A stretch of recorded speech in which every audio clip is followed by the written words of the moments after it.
Imagine a country where people finally get the power to vote.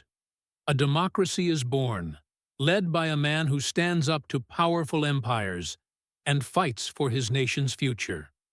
Now imagine that same democracy being crushed, not by its enemies, but by the CIA. This is the story of Iran in 1953, and it's all real. In this video, we're diving deep into All the Shah's Men, a book by journalist Stephen Kinzer that tells the true story of how the US and Britain overthrew Iran's elected leader. This one event would change the Middle East forever. It sparked revolutions, hostage crises, and decades of US-Iran conflict. Let's go back in time to where it all started. To understand why Iran was so important, you have to understand one word: oil. In the early 1900s, British explorers discovered oil under Iranian soil. It was one of the largest finds in the world at that time. Soon, the British government took control of Iran's oil through a company called the Anglo-Iranian Oil Company. You might know it today as BP. But here's the unfair part. The British got 90% of the profits, while Iran, the country where the oil came from, got barely 10%. Worse, British workers got hot meals, good housing, and clean water, while Iranian workers lived in slums, worked in dangerous conditions, and earned a fraction of what their British counterparts made. This made a lot of Iranians angry. They felt like their natural resources were being stolen. By the 1940s, Iran was a country full of unrest. People wanted change. They wanted their oil back. Enter Mohammad Mossadegh. Mossadegh came from a wealthy family, but he was fiercely patriotic. He had studied law in Europe and believed in democracy, independence, and fairness. In 1951, he became Iran's prime minister, and one of the first things he did was take a bold step. He nationalized the oil industry.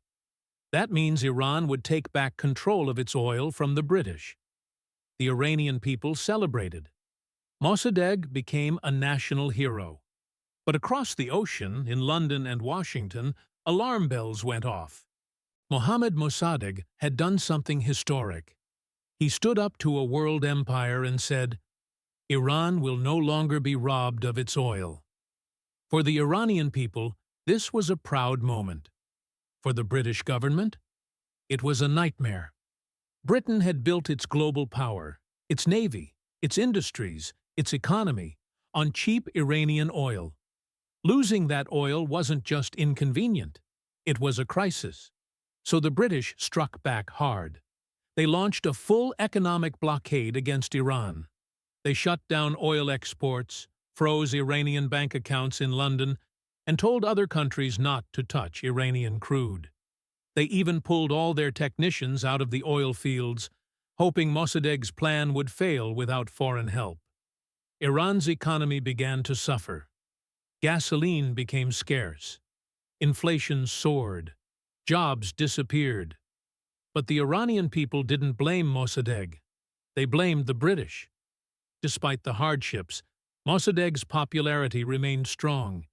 He was seen as a symbol of national dignity. He refused to compromise with colonial powers. And he pushed other reforms too, reducing the Shah's powers and strengthening parliament. But that only made him more enemies. Britain wanted Mossadegh gone. But there was a problem. They had no embassy in Iran and no way to directly interfere.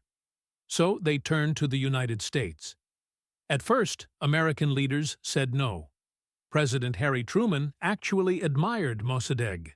He believed Iran had a right to nationalize its oil and govern itself. For a moment, it looked like the U.S. might stay neutral. But that changed in 1953. Dwight D. Eisenhower was elected president, and he brought with him a new national security team. These men were cold warriors. They saw the world as a chessboard, and they believed Iran might be the next square to fall to the Soviets. Even though Mossadegh was not a communist, he had allowed the Tudeh Party, Iran's communist faction, to exist legally. That made U.S. officials nervous. British agents leaned in hard. They warned the Americans, if you don't act now, Iran will turn red. It wasn't true, but the fear worked. The new administration re-evaluated everything. Suddenly, Mossadegh was no longer a democratic leader. He was portrayed as unstable, emotional, a threat. Behind closed doors, the CIA and British intelligence began crafting Operation Ajax, a covert plan to remove Mossadegh and restore the Shah's power. Mossadegh, meanwhile, was becoming more isolated. He had tried to balance East and West, aligning with neither the Soviets nor the Americans. But his refusal to pick a side only deepened Washington's mistrust. The U.S. had made its decision, and Mossadegh would soon face one of the most powerful intelligence operations in history. The countdown to the coup had begun. The plan to remove Mohammad Mossadegh had a name: Operation Ajax. It was the first major CIA coup in history, a secret mission to overthrow a foreign leader who wasn't a dictator, wasn't corrupt, and wasn't America's enemy. So how did it happen? It all started with a man named Kermit Roosevelt, Jr. He was the grandson of President Theodore Roosevelt and a rising star in the CIA.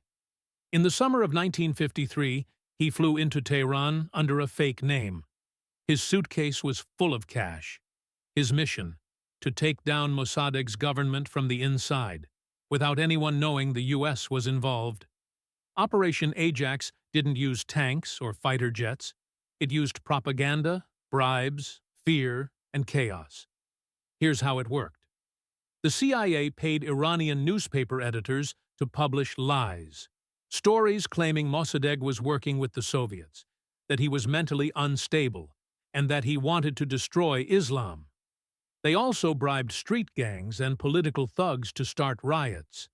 Crowds were paid to chant anti-Mossadegh slogans, break windows, and fight in public to make it look like the country was collapsing. At the same time, the CIA funneled cash to military officers, politicians, and clergy, anyone willing to turn against Mossadegh. Roosevelt met with generals in secret, handing them envelopes stuffed with American dollars. He even convinced the Shah, who had fled to Rome, to sign off on the coup from exile. Then came August 15, 1953, the day the coup was supposed to happen.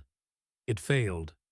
The Iranian army officers Roosevelt had bribed were arrested. Mossadegh was still in control. The plan had completely fallen apart. Back in Washington, CIA leaders thought it was over.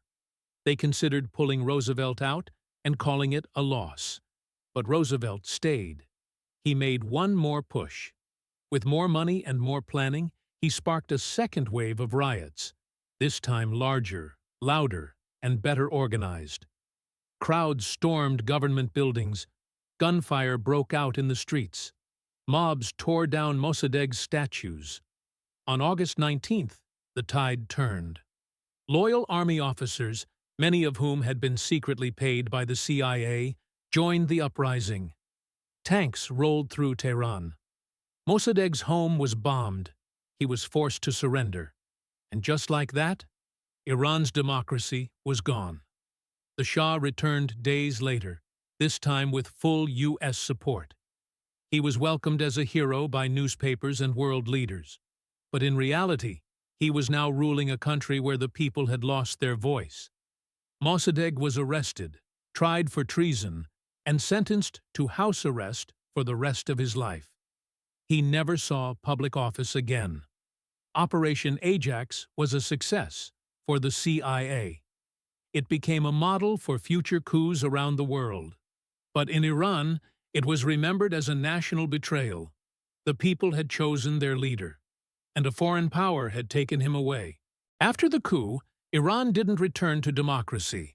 It returned to monarchy. Just days after Mossadegh was removed from power, Mohammad Reza Shah Pahlavi, the king of Iran, returned from exile. The CIA had put him back on the throne, and now, with American backing, the Shah ruled with more power than ever before. On the surface, the Shah looked like a modern leader. He dressed in Western suits, shook hands with world leaders, and gave speeches about progress. He promised to bring Iran into a new era of science, technology, and reform. But behind the image was something darker. The Shah had never been truly popular with the people. They saw him as weak, and now they saw him as a puppet of the West. To stay in power, the Shah needed help. So he created a secret police force called SAVAK. SAVAK was trained by the CIA and Israel's Mossad.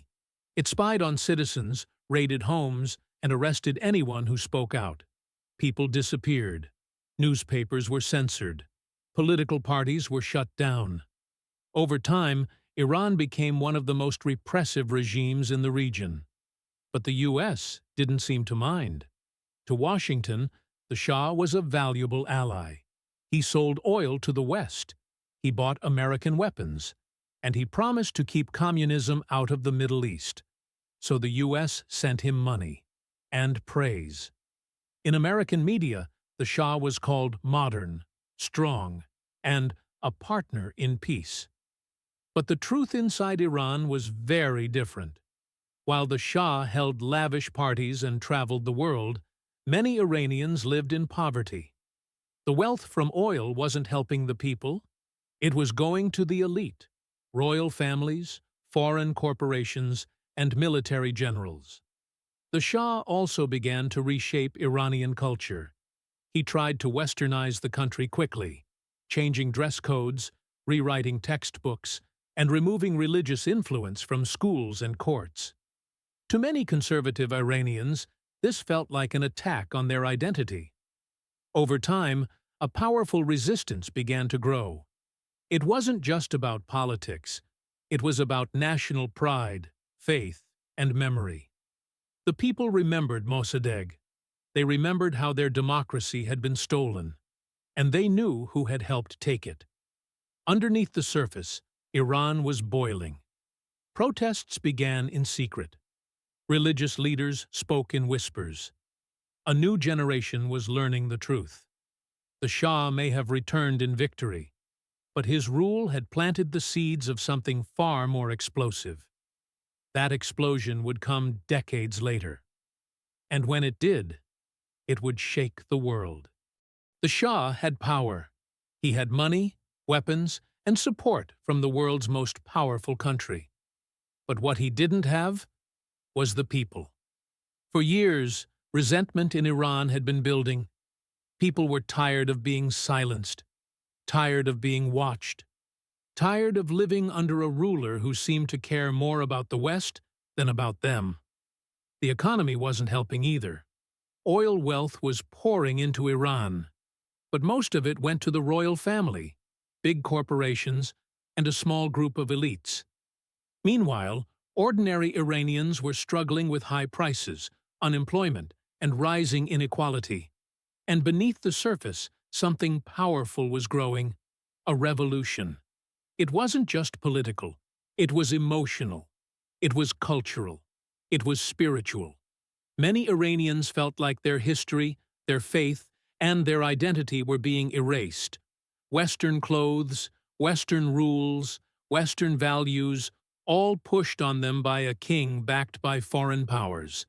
And then came the voice that united them. Ayatollah Ruhollah Khomeini. Khomeini had been exiled by the Shah years earlier, but his words still reached the people. Through cassette tapes smuggled across the country, he called for resistance. He didn't just speak against the Shah. He reminded people of Mossadegh, of the stolen democracy, of the 1953 coup, and of the foreign hand behind it. By the late 1970s, the protests were no longer underground. They were everywhere. Millions of Iranians marched through the streets. Shops closed. Workers went on strike. Religious leaders, students, merchants, people from all walks of life joined together. And the Shah? He was stunned. For decades, he had ruled with absolute power. Now, His kingdom was crumbling beneath his feet. In January of 1979, the Shah fled Iran for the final time. 2 weeks later, Ayatollah Khomeini returned from exile. He was greeted by millions. The Islamic Republic of Iran was born, the monarchy was gone, and Iran had entered a brand new and deeply different chapter. But for the United States, the story wasn't over. Later that year, angry Iranian students stormed the U.S. Embassy in Tehran. They took 52 American hostages and held them for 444 days. To many Americans, it was shocking and unforgivable. But to many Iranians, it was personal. They remembered how the U.S. had helped remove their chosen leader in 1953. They remembered Operation Ajax. This was the backlash. This was the blowback. One secret coup had now led to a full-blown revolution, a hostile new government, and a deep hatred that would last for decades. And the damage didn't stop there. The U.S. and Iran have never fully recovered their relationship. They've clashed over nuclear weapons, regional wars, and economic sanctions. But at the heart of it all, still, after all these years, is that moment in 1953. That moment when the people of Iran lost their voice, and the consequences rippled across the world. The 1953 coup in Iran wasn't just a political event, it was a turning point, not only for Iran, but for the entire world. It showed how easily a democracy could be undone, and how the consequences of that decision could echo across generations. For the Iranian people, the coup was the moment they lost more than just a prime minister. They lost the belief that their voice mattered. They lost the chance to shape their country's future without foreign interference. And they lost trust in their leaders, in the West, and in the very idea of democracy itself. Mohammad Mossadegh wasn't a perfect leader. He struggled to keep Iran's economy afloat during the British embargo. He made political enemies. He was emotional and sometimes unpredictable. But one thing is clear. He was chosen by the people. And he was removed not by Iranians, but by men in another country, working behind closed doors. To this day, many in Iran view Mossadegh as a symbol of what could have been. A leader who tried to walk the line between tradition and progress, faith and freedom, East and West. And when that vision was destroyed, something else was born in its place. Bitterness, resentment, and suspicion that would harden over time. The Shah, brought back to power by the U.S. and Britain, ruled for 26 more years. His regime embraced modernization, but only on the surface. Beneath the skyscrapers and shopping malls, Iran was ruled by fear. Savak, the secret police, crushed dissent. Religious leaders were silenced. Political prisoners filled the jails. And all the while, American support never wavered. To Washington, the Shah was a loyal partner, an oil supplier, a bulwark against communism, a symbol of stability. But that stability was an illusion. By 1979, it collapsed in revolution, and in its place rose a government that was openly hostile to the West. Many Americans were shocked. They asked, why do they hate us? The answer, at least part of it, leads back to 1953. That year changed how Iranians saw the United States, not as a champion of freedom, but as a country willing to crush freedom to protect its interests. This betrayal was not forgotten. It fed into the anger behind the 1979 hostage crisis. It hardened the stance of Iran's new leaders, and it shaped how Iran responded to future conflicts, with mistrust, defiance, and isolation. But the legacy of the coup doesn't end in Iran. Stephen Kinzer reminds us, the tactics used in Operation Ajax became a template.